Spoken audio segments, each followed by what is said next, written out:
Hi ಎಲ್ಲರಿಗೂ ನಮಸ್ಕಾರ, welcome to my YouTube channel. ಇವತ್ತು ನಾನು ಹಾಲಿನಿಂದ ಐಸ್ ಕ್ರೀಮ್ ಹೇಗೆ ಮಾಡೋದು ಅಂತ ಹೇಳ್ಕೊಡ್ತೀನಿ ಬನ್ನಿ.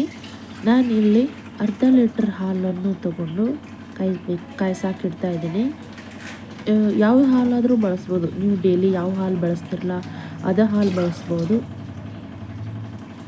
ಇದೇ ಹಾಲು ಬಳಸ್ಬೇಕಂತೇನಿಲ್ಲ. ನಾನಿಲ್ಲಿ ಸ್ಟವ್ ಹಚ್ಚಿ ಹಾಲು ಕಾಯಕ್ಕಿಡ್ತಾ ಇದ್ದೀನಿ. ಇದಕ್ಕೆ ನಾನು ಸಕ್ಕರೆ ಹಾಕ್ತಾ ಇದ್ದೀನಿ. ನೀವು ಎಷ್ಟು ಸ್ವೀಟ್ ತಿಂತೀರೋ ಅಷ್ಟು ನೋಡ್ಕೊಂಡು ಸಕ್ಕರೆ ಹಾಕ್ರಿ. ನಾನು ಸ್ವಲ್ಪ ಸ್ವೀಟ್ ಕಡಿಮೆ ಹಾಕ್ತಾ ಇದ್ದೀನಿ. ನೀವು ತಕ್ಕನು ಸಕ್ಕರೆ ಹಾಕೋರಿ.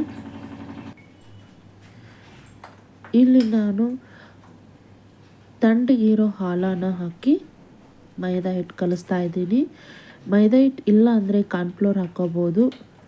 ನೋಡಿ, ಈ ಥರ ಚೆನ್ನಾಗಿ ಮಿಕ್ಸ್ ಮಾಡಿರಿ. ಯಾವುದೇ ಥರ ಗಂಟು ಉಳಿಬಾರ್ದು, ಚೆನ್ನಾಗಿ ಪ್ಲೇನಾಗಿ ಬರಬೇಕು. ಚೆನ್ನಾಗಿ ಮಿಕ್ಸ್ ಮಾಡಿರಿ, ತಿರುಗಿಸ್ರಿ.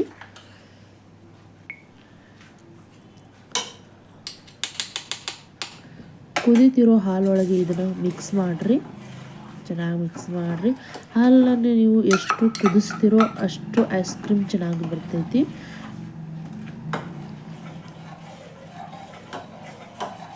ಹಾಲನ್ನು ನೀವು ಜಾಸ್ತಿನೇ ಕುದಿಸ್ಕೋಬೇಕು. ನೋಡಿ, ಈ ಥರ ಬಂದಿದೆ. ಇಲ್ಲಿ ನಾನು ಐಸ್ ಕ್ರೀಮ್ನು ಡೈರಿ ಮಿಲ್ಕ್ ಚಾಕ್ಲೇಟನ್ನು ತಗೊಂಡು ತಳಗೆ ನೀರಿಟ್ಟಿದ್ದೀನಿ ಕಾಯೋಕ್ಕೆ. ಅದ್ರ ಮೇಲೆ ಇದು ಬಟ್ಲ ಇಟ್ಟು ಮಿಕ್ಸ್ ಮಾಡ್ತಾ ಇದ್ದೀನಿ. ಕರಗುತ್ತೆ.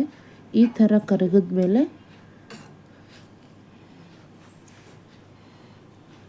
ಸಣ್ಣ ಸಣ್ಣ ಕಪ್ ಒಳಗೆ ನಾನು ಇದನ್ನು ಹಾಕ್ತಾ ಇದ್ದೀನಿ. ನೋಡಿ, ಈ ಥರ ಒಳಗೆಲ್ಲ ಹಾಕಿ ಮಿಕ್ಸ್ ಮಾಡ್ತಾ ಇದ್ದೀನಿ. ನೋಡಿ, ಈ ಥರ ಮಿಕ್ಸ್ ಮಾಡಬೇಕು ಸುತ್ತಕೊಟ್ಟು ಎಲ್ಲ.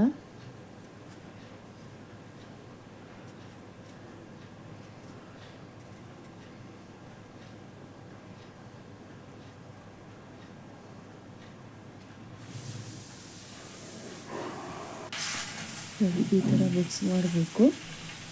ನೋಡಿ, ಈ ಥರ ರೆಡಿ ಮಾಡಿ ಇಟ್ಕೊಂಡಿದ್ದೀನಿ. ಇಲ್ಲಿ ನಾನು ಬೊಗೋಣಿ ಒಳಗೆ ಇಟ್ಟಿದ್ದಂಥ ಹಾಲುಗಳನ್ನು ಮಿಕ್ಸಿಗೆ ಹಾಕಿ ಬುರ್ಗ ಮಾಡಬೇಕು.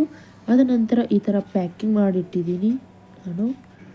ಈಗ ಬಂದಿದೆ ಐಸ್ ಕ್ರೀಮ್ ಅಂತ ಕಮೆಂಟ್ ಮಾಡಿ ಹೇಳಿ.